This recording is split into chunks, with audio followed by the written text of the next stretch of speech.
Buenos días o buenas tardes, según como corresponda en este instante.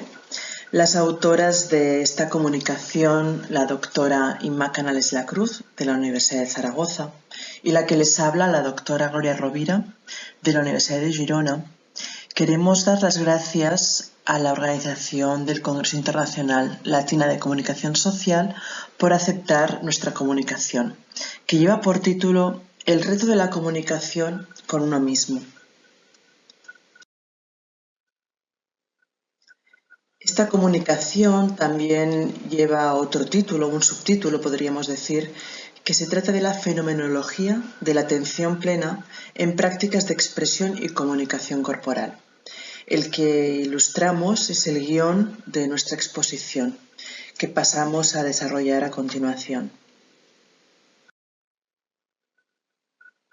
En esta introducción vamos a presentar el marco teórico en el que nos basamos y sustenta nuestro estudio, nuestra investigación.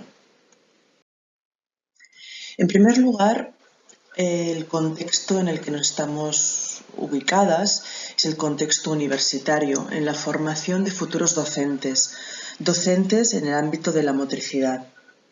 Para nosotras, la perspectiva de la motricidad es una perspectiva fenomenológica en la línea de Merleau-Ponty, en la que consideramos la persona como un ser encarnado, situado y finito. Lo de finito sería un añadido que no es propiamente Merleau-Ponty, pero para nosotras aporta un aspecto fundamental en la concepción de la persona y su desarrollo.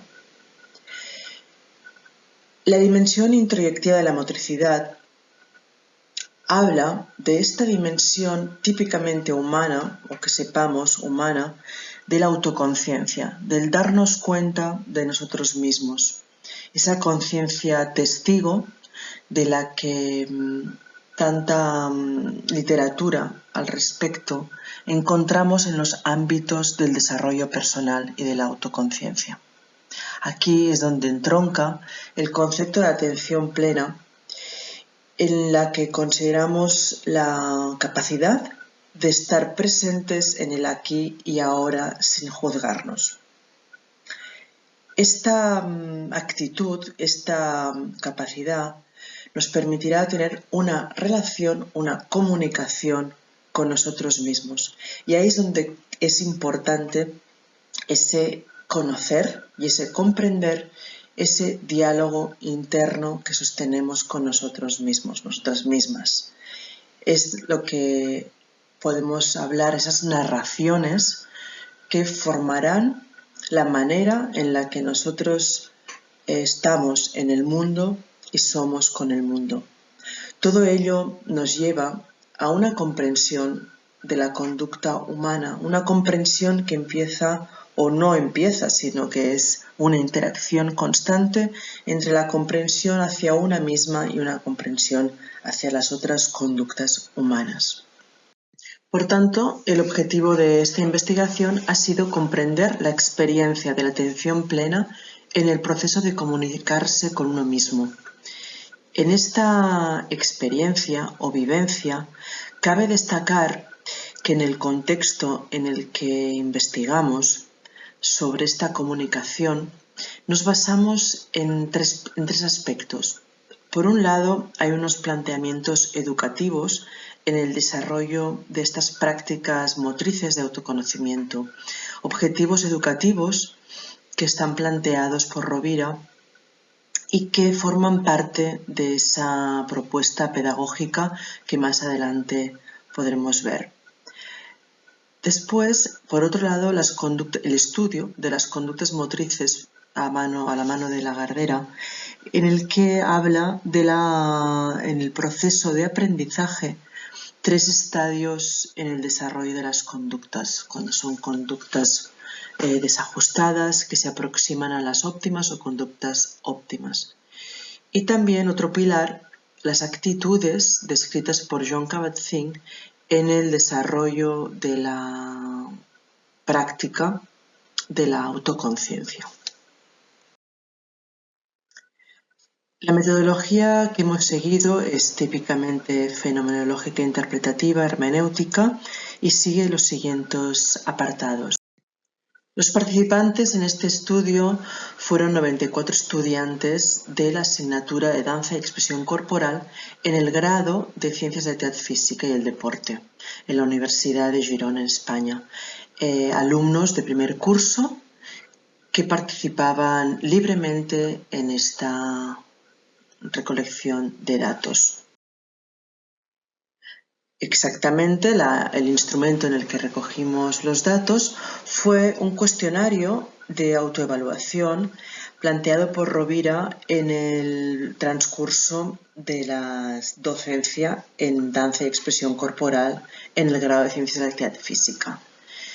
En este caso son los objetivos pedagógicos a los que nos estamos refiriendo en las anteriores diapositivas, en tanto a la pretensión que se plantea en el desarrollo de prácticas motrices de autoconocimiento. En este caso fueron el alivio de tensiones, la calma mental, el darse cuenta, la atención plena y la empatía. Todas ellas como dimensiones de análisis, y de lo que se trataba es preguntar a los estudiantes, después de un periodo de prácticas vinculadas al autoconocimiento, prácticas motrices, insistimos, vinculadas a esta comunicación con uno mismo, a valorar por ellos mismos un autoinforme que experimentaban en cada una de estas dimensiones. Para poder analizar los datos recopilados, se construyó un sistema de categorías ad hoc que consistía en la categoría de estudio, efectivamente la vivencia en la práctica de atención plena. Las dimensiones de este sistema corresponden a los 5 objetivos planteados en la propuesta pedagógica y, como veíamos en la anterior diapositiva, correspondían a los ámbitos que los estudiantes contestaban.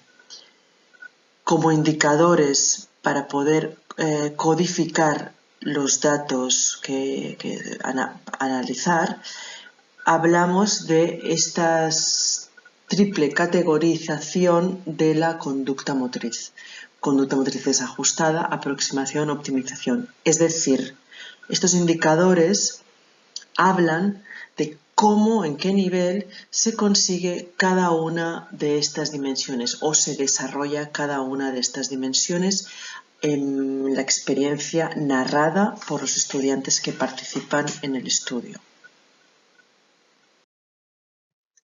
Como resultados, podemos ver que el porcentaje mayor en la experiencia narrada por los estudiantes ha sido conductas de optimización, es decir, en el que había una buena manera de acercarse a la atención plena o una comunicación con ellos mismos que les llevaba a este autoconocimiento. La interpretación de las narraciones de los estudiantes sobre sus propias experiencias en el ámbito de la atención plena, en esa comunicación con uno mismo, hemos tenido en cuenta las actitudes descritas por Kabat-Zinn, la curiosidad, la aceptación, el dejar ir, la ecuanimidad, no juzgarse o confianza. Estas actitudes son las que predisponen a una comunicación y, en su defecto, las que entorpecen este proceso de comunicación con uno mismo.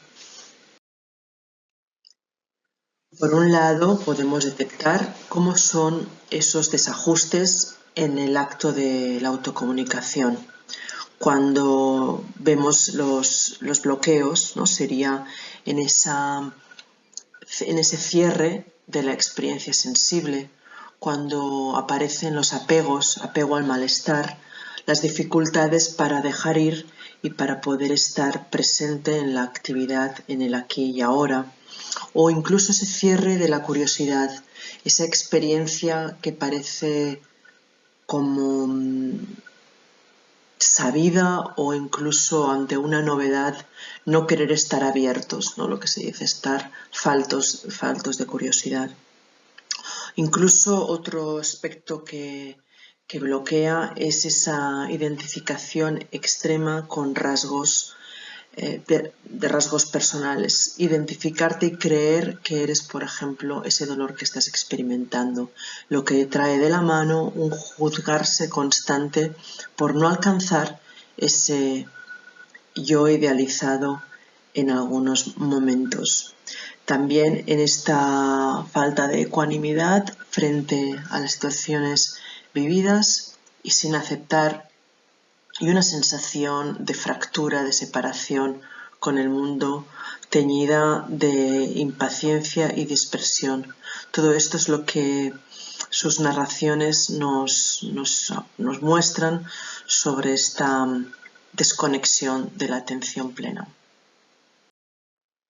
Sin embargo, cuando los estudiantes hablan de una aproximación y que conectan en algunos momentos con ellos mismos, hablan al mismo tiempo, esa aproximación nos habla de esta fragilidad en la conexión, cómo somos capaces de tener una buena relación, o buena en el sentido de abierta a comunicarnos con nosotros mismos, y cómo a veces la perdemos.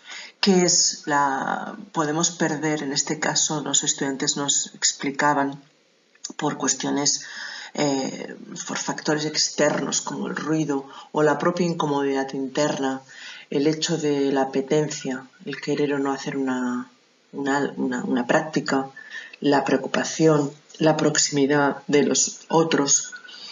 En esta aproximación es relevante detectar cómo el alumnado puede empezar a aplicar recursos para su autorregulación, darse cuenta de ese sentido de agencia, de que ellos pilotan y pueden ser responsables de su propia vida y pueden estar en una actitud de manejo de sus propias sensaciones.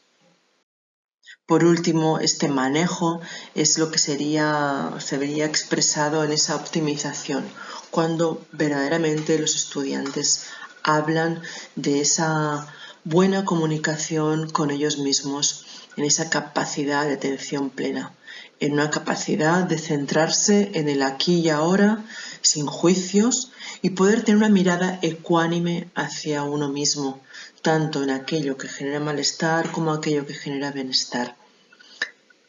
Todo ello se detecta el hecho de estar abiertos, sin resistencias, a la experiencia tal cual es. No querer cambiar la experiencia, sino aceptar la experiencia tal cual es. Y también en ese momento de optimización en el alumnado se despierta la comprensión hacia ellos mismos, un acto de confianza y amabilidad, y al mismo tiempo cómo esta comprensión se extiende a los demás, una comprensión mutua entre los estudiantes. Como conclusiones, para terminar esta comunicación, decir que para nosotras la capacidad de autorregulación es sumamente emancipadora y muy necesaria en el desarrollo personal, y no únicamente como una forma de desarrollo personal, sino también desarrollo social, como una competencia sociopersonal en el que esa comprensión hacia uno mismo es una comprensión hacia la vida. Para nosotras el autoconocimiento es un camino imprescindible, y especialmente en el ámbito universitario queremos destacar la necesidad de tener en cuenta que la comunicación con uno mismo será pilar fundamental para el desarrollo de todas las comunicaciones desde un lugar verdadero y desde un lugar sentido. Hasta aquí nuestra ponencia. Muchas gracias por su atención.